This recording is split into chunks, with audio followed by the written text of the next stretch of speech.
Hai, Assalamualaikum. Sedikit pengenalan diri daripada saya. Okey, sebelum saya buat video call, sebelum saya buat WhatsApp call, sebelum saya buat Zoom ataupun Google Meet, sedikit pengenalan diri daripada saya.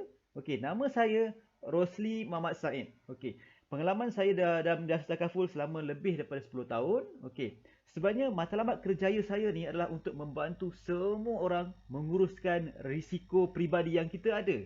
Okey, bukan apa? Sebab setiap orang berjuang untuk berjaya. Semua orang nak berjaya. Okey, kejayaan seseorang adalah ada atas dasar kesanggupan kita untuk mengambil risiko. Makin tinggi risiko yang kita ambil, maka makin tinggi jugalah peluang kejayaan kita. Tapi perlu diingat, makin tinggi jugalah peluang kerugian kita. Sebenarnya risiko ini bukan untuk dielak, tapi risiko ini sebenarnya untuk diurus. Jadi sebelum kita nak urus risiko, pertama-tamanya kita kena kenal apakah risiko yang ada pada diri kita ni. Kan? Kita kena kenal apakah risiko yang ada pada diri kita, kemudian kita kena kira, kita kena kaji berapakah jumlah kerugian kalau risiko datang, kesan kerugian ni kepada keluarga kita, kesan kerugian pada kerjaya kita, kesan kerugian pada keuangan kita. Bila kita dah tahu jumlah-jumlah kesan ni, kesan-kesannya macam mana, dan yang ketiga, barulah kita membangunkan plan pengurusan. Okey, nak bangunkan plan pengurusan ni banyak kaedah.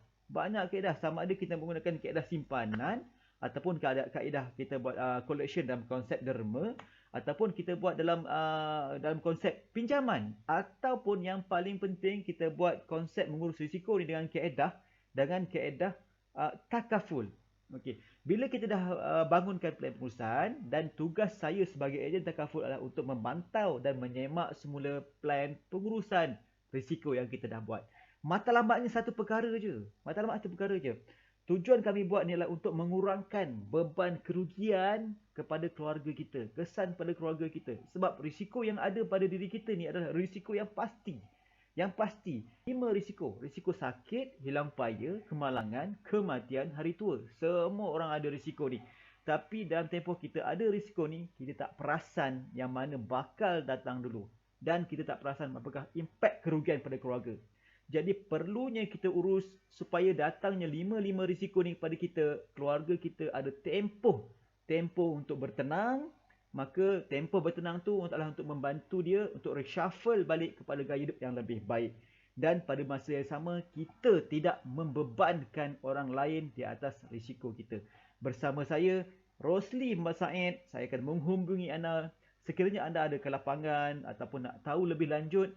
Tiada konsep jualan dan saya tak akan paksa anda beli apa-apa, dan matlamat saya adalah semata-mata untuk educate anda menjadi pengguna yang bijak. Okey, Assalamualaikum.